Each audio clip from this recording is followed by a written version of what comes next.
Okay, good morning, everyone. Don't forget to mute your phones. We'll get a roll call and we'll get rolling. Bell, Here. Curran, Here.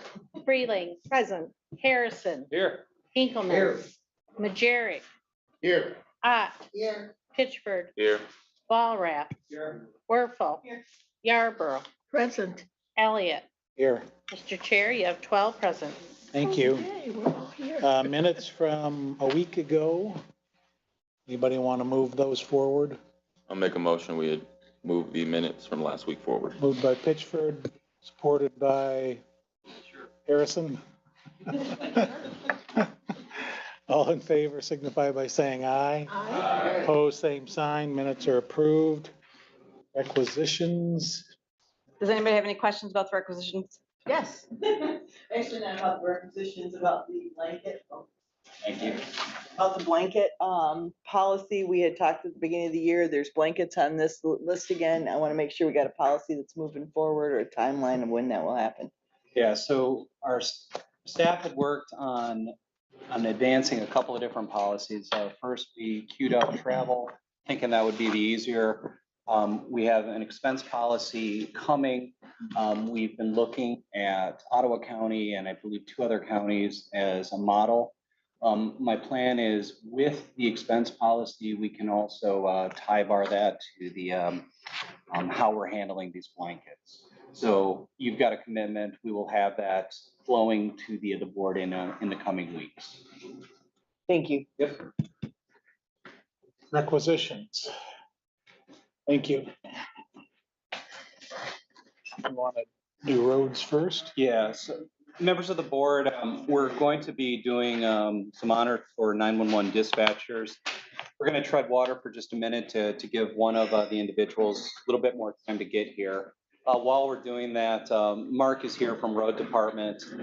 Last week, you got an update on a culvert collapse. For this morning, we're just going to provide a quick update on what's being done to correct that situation. And also just acknowledge some private property owners that have been extremely helpful in dealing with the situation. Mark, are you ready? Absolutely. Good morning, Commissioners. Here to give you an update on the collapse of Point of Woods Drive. So the situation remains unchanged. Currently, the road department has taken action. So if I take you through the pictures on the top left, this dumpster we located at the corner of Roslyn and Point of Woods is for the residents who have been had their access from the garbage trucks coming in cut off so that they can dispose of their refuse and garbage. Below that is a picture of the temporary mailboxes that we set up at the road department's expense so that they can continue receiving their mail. We also went through the coordinations with the postmaster. I believe it was Benton Harbor that ended up servicing that area.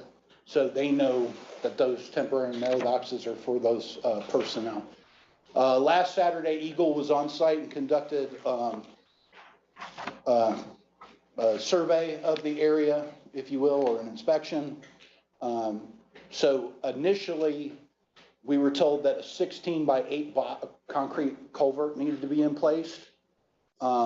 And that we had to clear 400 feet downstream to remove all debris. However, since then, we've been in conversation with them and they went back and relooked at the data. It has been reduced to a 12 by 8 foot concrete boxed culvert. And the debris downstream has been reduced to 100 foot, which is much, much more manageable on both ends. Although even with the 12-foot box, we do not have the capability to do that in-house. So that will have to be contracted out. We have equipment on site. So we immediately dispatched on Monday the skid steer and both the excavator and the mini excavator.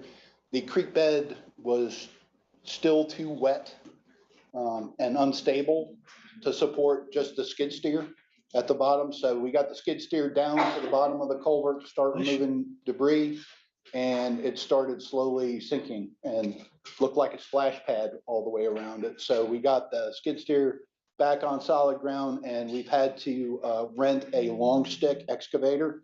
So this is an excavator that has a 60-foot arm on the end of it with a bucket, so that we can effectively complete Eagle's tasks.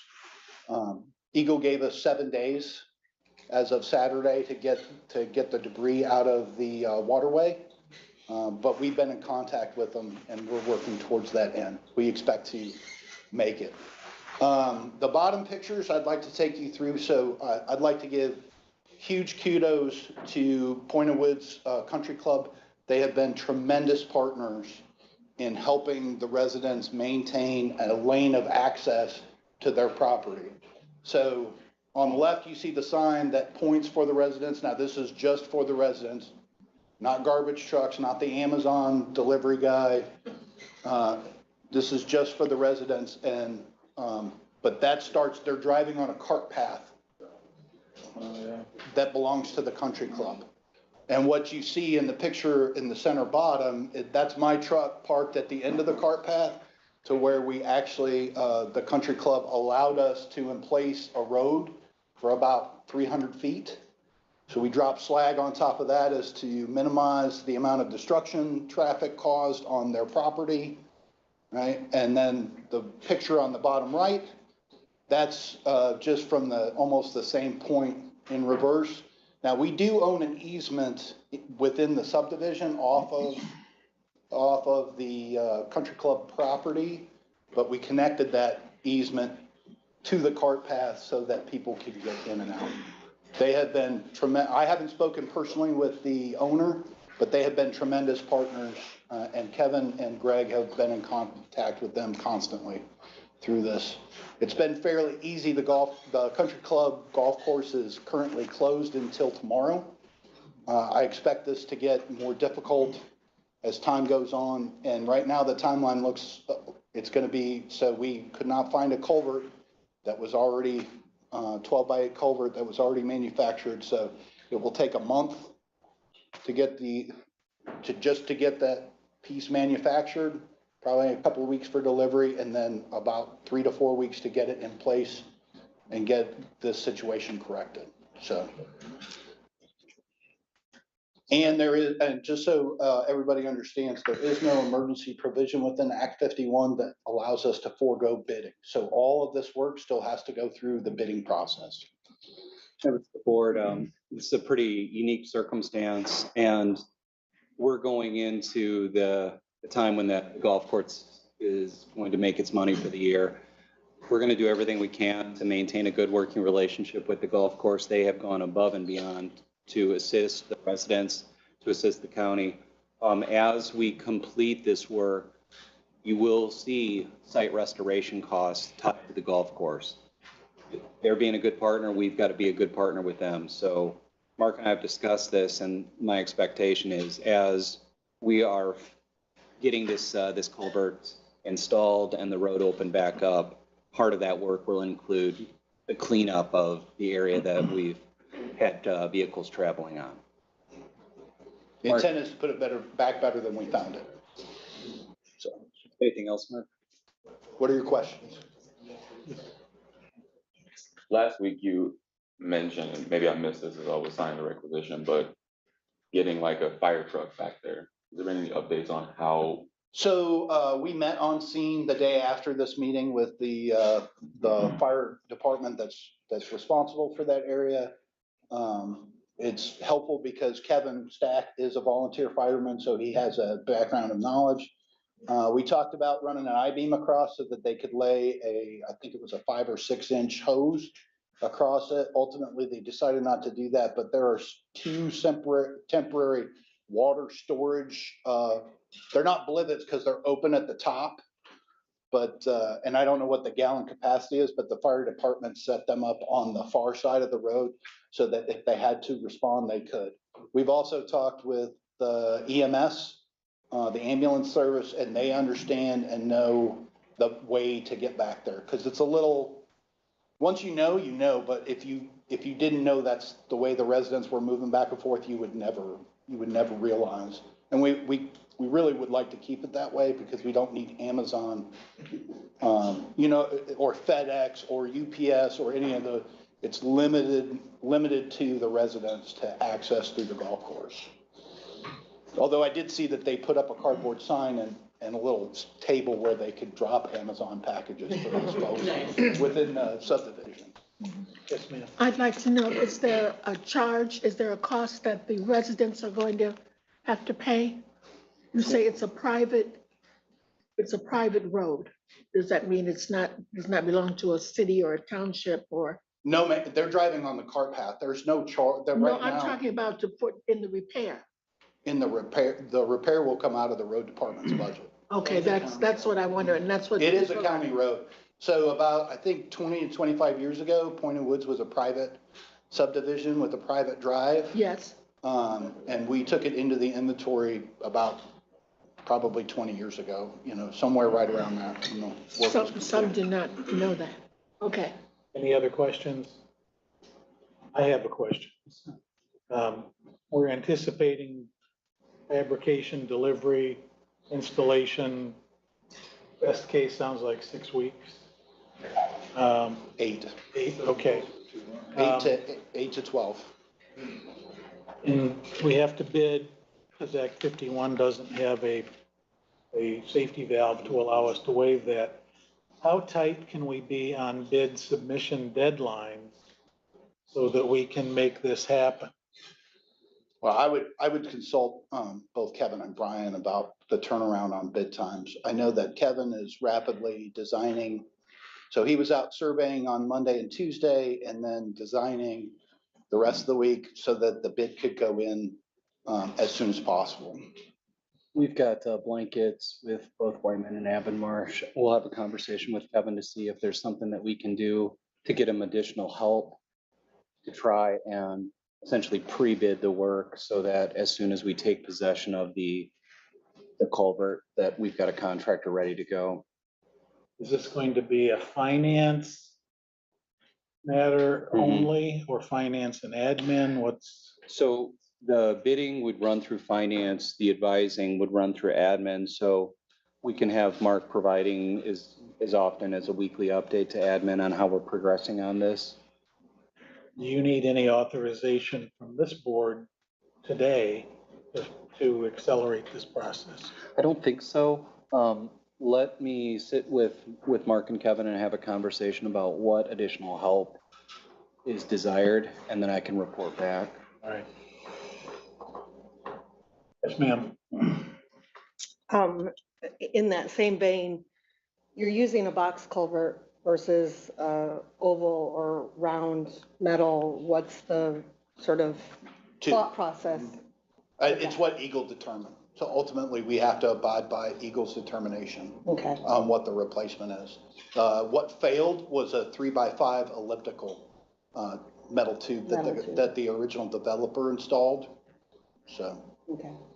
we certainly don't, and this box culvert is essentially a 75 to 80-year fix. Right. Okay, thank you. We look forward to doing it again, 75 or 80 years. Be here, John. Just real quickly, so the box culvert's been ordered?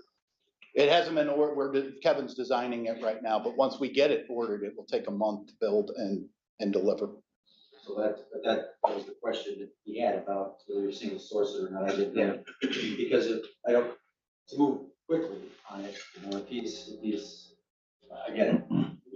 So if he's gonna have to do it, and, I don't know, if we have to do things short phone calls or whatever, finance can do, but we'll have to do it. Yeah, and I know Thaddeus is out of town for a couple days for a labor and employment law program, but can't hurt to take a look. There is a general waiver statute. I don't know if it makes a wide sweep across things like this where a governing body can invoke it under exceptional circumstances. There was, and I'm not talking about the COVID one, which basically lets you make an exception to everything, even extending your car warranty, which worked good for me once. But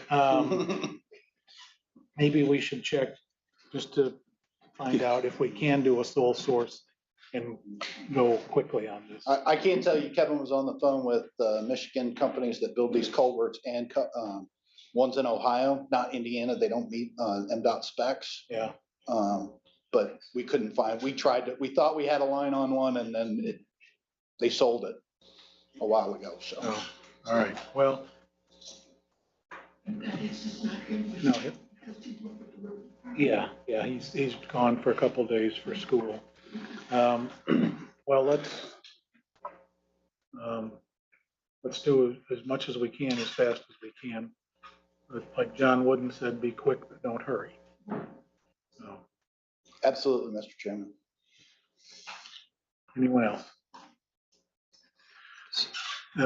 Dispatchers thought it was 9, so they'll be here in a few minutes, as I understand it. Well, I'm not sure exactly when she's going to get here, so, Okay. we can just move forward. We do have, one of our dispatchers with us. Okay. Hey, Caitlin, can you make sure you use the microphone just so you can be heard? Thanks, Mark. Absolutely. Have a great day. You too. Thanks, Mark. I will stand to this side, so that way I'm not blocking everything behind me. Good morning. Thank you so much for allowing us to be here, and Mark, thank you for jumping in to give us a little bit extra time to allow people to get here as well. So this is 911 Education Month in April, and as part of that, the second week of April is always celebrated as National Public Safety Telecommunicators Month. So that's public safety call takers and dispatchers. And so today with us, we are honoring our 911 dispatchers that have been nominated by their peers for this award that we do every year, Telecommunicator of the Year. And Chuck Height is our chairman of the board for our 911 Advisory Committee. So he's actually going to do the presentation for us. So I will turn it over to Under Sheriff Height. Thank you. So as the current chair of the 911 Advisory Committee, it is my honor and privilege to present the 4 nominees and obviously the winner of the award. First would be Dana Fitz from the Niles Dispatch Center, who started in 2019, has been a dedicated employee. She has answered many calls, violent crimes, including 2 homicides. She quickly dispatched resources to ensure the safety of the public while maintaining checks on the first responders. She recently also became a dispatch trainer and has taken on additional duties as a lean tech. So we congratulate for being nominated. Danae is actually here with us Yes. today. Come on, Yeah, Dana. come on. So,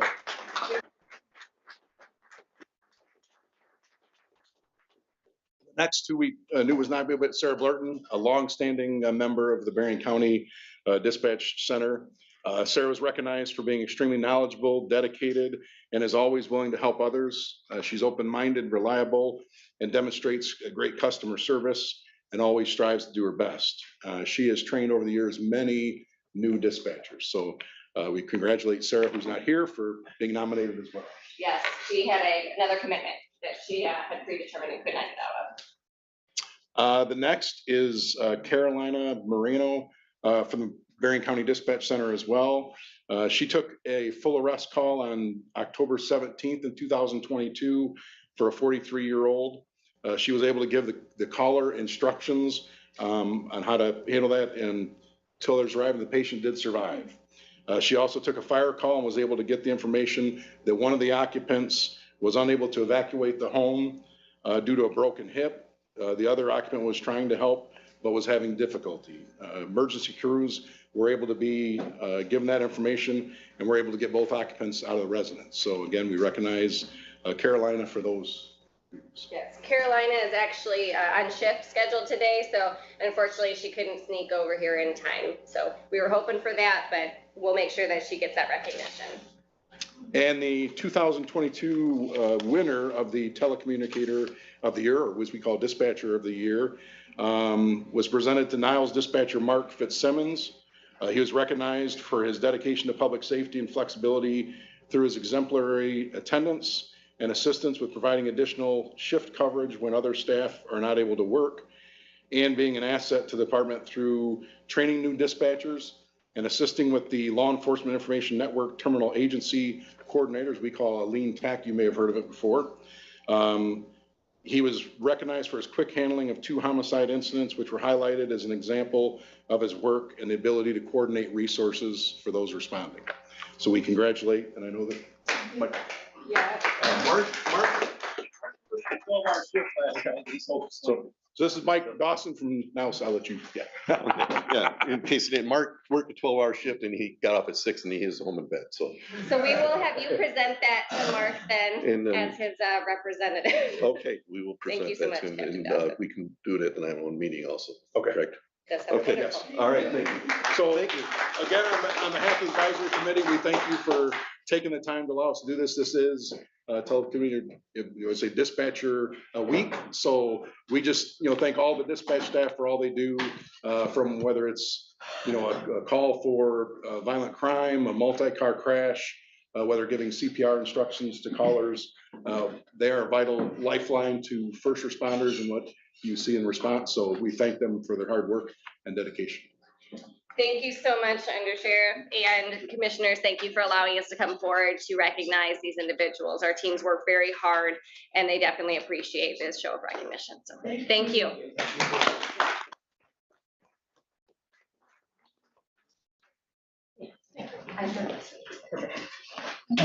Lieutenant Dawson, have you retired and then gone back to work? Yes, I am no longer Lieutenant Dawson. Okay, I retired from the state police, I am now the captain, one of the two new captains now, I'm a captain at now. oh, okay. Well, that's good for Niles. All right, where are we now? Let's see.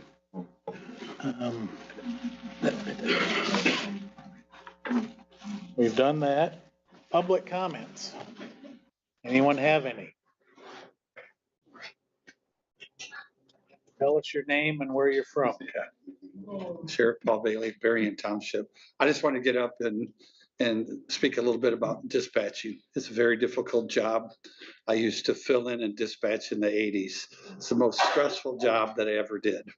So I just wanted to get up and thank the dispatchers, thank Caitlin and Jennifer for the great work that they do, and the Niles Dispatch Center that dispatches for Niles and is our backup, that they are the hub of law enforcement. Without them and without getting the proper information to law enforcement, first responders, it couldn't happen. And all I know is that when I was in there in my 20s and 30s, my doctor told me if I'm going to stay in there, I have to take blood pressure pills, okay?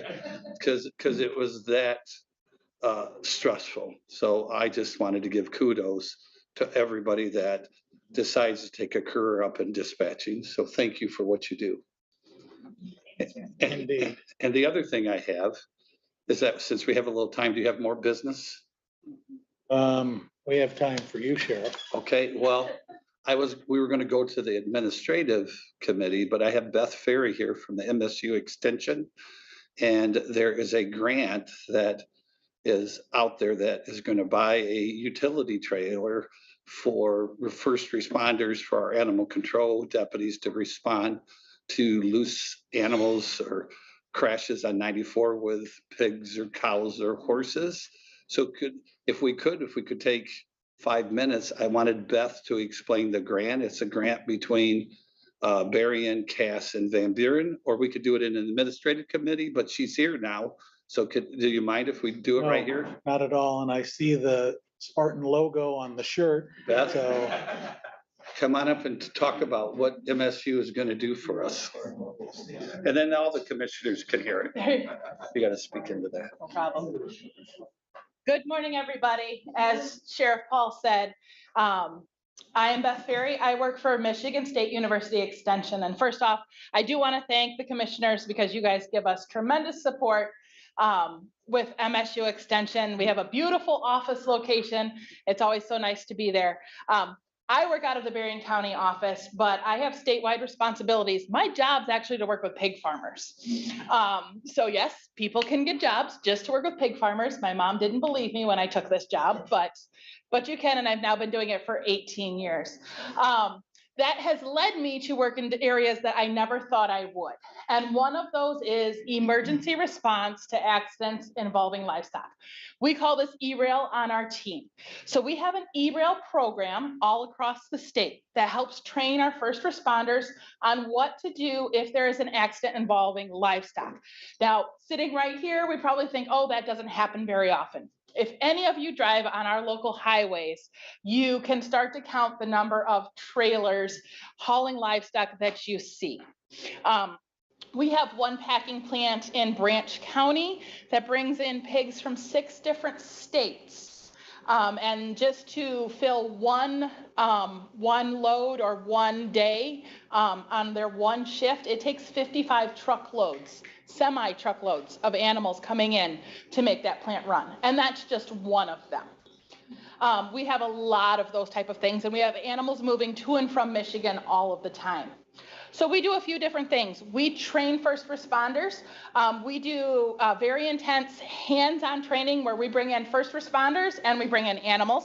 We bring in a bunch of different styles of trailers so they can see what they look like when they're up straight. They don't look like that when they're on their side, but at least they have a general idea. I've nearly lost a whole lot of heifers over the fairground fence because my first responders scared them too much, but we're working on that. So it's always fun when you bring people who don't know animals with animals together. But we offer those training opportunities. We can train everybody as much as we want, but if they don't have the tools and equipment to respond to these accidents, they have the knowledge, we're still lacking in things.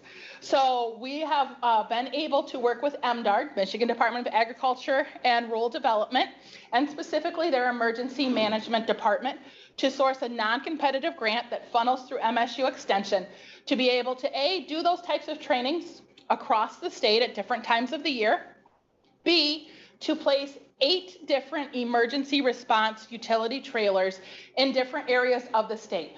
We have 3 placed already. We're going to place 8 more. So we have one in Jackson County, Branch County, and Otsego County.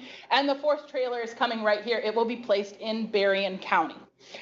There's going to be a mutual aid agreement between Berrien, Cass, and Van Buren. You guys are very lucky. Your first responders, your law enforcement, sheriff's departments, they work so well together. I'm negotiating through a lot of these different types of things with other communities, and it's not as smooth as it is working through here. So I'm very thankful for that. That trailer will come in, it will be housed in Berrien County. It contains lots of different equipment that you would need in these types of situations. Gating, fencing, lights, handling equipment, hog boards that we use to move pigs, tarps, a small portable ramp, halters in case it is a loose horse or loose cattle or loose goat or something like that. Additionally, specifically in thinking about this area, we're starting to roll out some information on what do we do if a truck full of bees, because bees are technically considered livestock. What happens if a truckload of bees rolls over, and how do our first responders respond to those? So we'll be able to equip those trailers. I know. We bring in lots of bees to our farm, and it scares me all the time thinking that that's going to happen to us, because they're not, honeybees are very docile, not when they get dumped. So, but we're going to be able to place that trailer right here in Berrien County. We've already gone through a training with our animal control department on how to euthanize animals. And we specifically place those trailers with an item we call a captive bolt device, because we don't want them having to use their firearms. That's a very high risk thing. This will do the same thing, not as risky, still dangerous, but we train specifically for that, so they'll have use of that type of equipment. They'll also receive a large animal sked that animal control can take off of that trailer on a one-off. Maybe it's a cow in a ditch, maybe it's a horse in a valley that they can't get out, but they'll be able to utilize that equipment too. So that'll come in, it'll just be entered into their fleet of emergency response vehicles. It's completely paid for. The county will have to cover it with their insurance. They'll have to plate it and keep up on the maintenance. So my hope is, as we move through this, to have that actually placed here this fall. We have to source all of that. I have to work through some red tape with MSU Extension. When I told them I want to buy 8 different cargo trailers, they're like, what? So I have to, work my magic with my red tape through my university, but we'll get that all sourced, bought, and then placed right here. We'll do some extensive training with our first responders when we do place that, so they know what everything is and where it's located on that trailer. And I hope it will never be deployed, right? That is success in my mind, that we never have to use it. But if we do need it, it's there. It'll be some good equipment and tools to get into the people that are actually doing the hard work for us. I'd love some questions if you guys have any. You guys have heavy equipment, like the skid steer, backhoes for dead animals? So I was one of the things that we do when we place a trailer is we work to create a local plan. We don't have that, but what we'll do is we will communicate with who has that type of equipment that will come out and respond, who has additional trailers that could come and get those animals. Where are places like, say, fairgrounds, empty feedlots that you could call to house those animals temporarily? Okay, who has a dump truck in case we have to haul away animals that didn't make it? Who is a large animal veterinarian that will come out and help respond to that accident, because not all veterinarians are going to come out and do that. So we work to put together those type of things locally. We can't quite do that until we know that the trailer is going in. We have those partners. That's actually a lot of work to make all of that work. And we'll be figuring that out for Berrien Cass and Van Buren in this area separately, so they all know who to call. And then we'll work with dispatch so that they have some of that information too, and they can start dispatching out and have those numbers. All of that will be included into information we house in the trailer, so they'll have it there on hand if they need it. Ideally, eventually, we'd like to get to a push button type app, but I got to find another grant to pay for that first. So, yep. Do anything with wild animals? I think about deers, how they jump. I mean, if they're trapped somewhere. Right. Do you all work together? We do not. We stick to what we know as in livestock, and livestock is also regulated through the Department of Ag and Natural Resources. So as how we can euthanize them, who can take them, and how we can handle them. So we only stick to those. I will tell you, we've had truckloads of bees dump over. We have had a circus truck with tigers on it in Detroit turnover.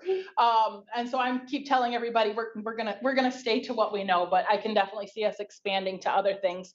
We do euthanasia training for deer, just so that if something needs to happen because one has been hit, that process is as quick and as painless as possible with exactly the right spot. We don't do anything as far as having to capture, hold, or that.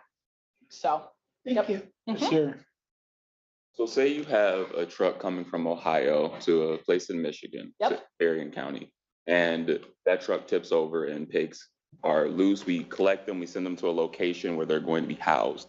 How long are they allowed to be there in that company to contact you or this group before that we would either euthanize them or find something to do with those animals?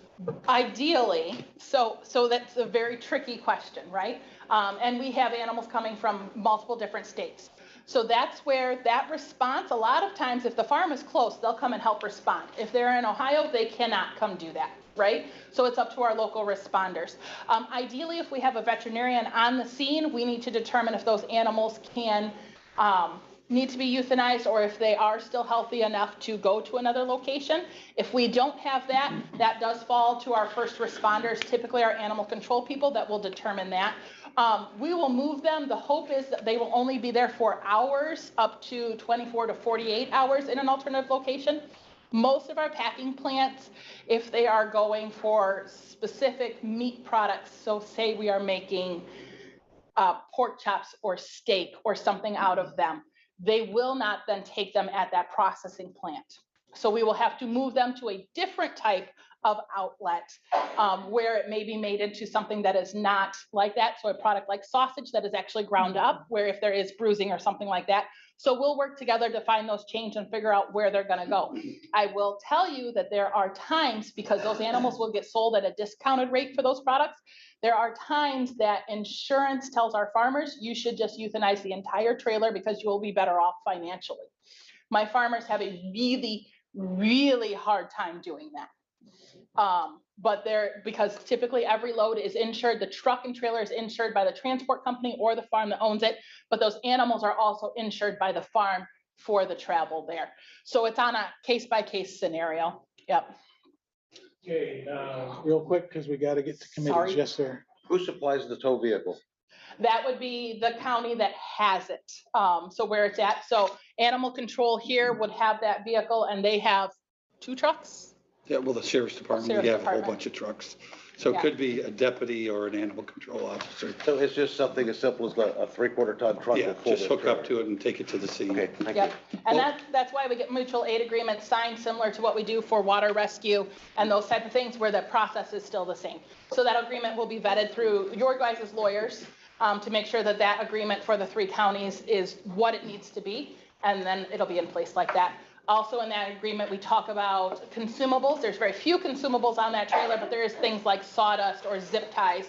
And in that agreement, typically we say whatever county's receiving that aid would then put the consumables back in. I will have slush funds available for any big equipment that maybe gets damaged or stuff like that that we can work through if they just contact me, so. Thank So you, we will- Beth. We appreciate it. We will be bringing a resolution to accept the grant along with the MOU, and we'll have Thaddeus review it.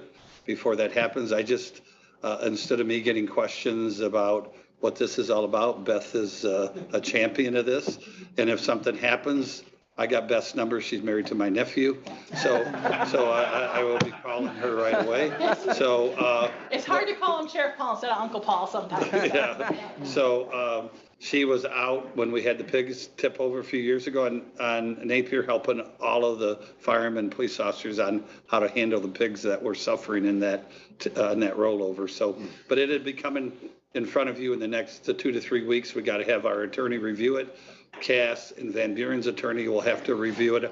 We already had a meeting with the other 2 sheriffs.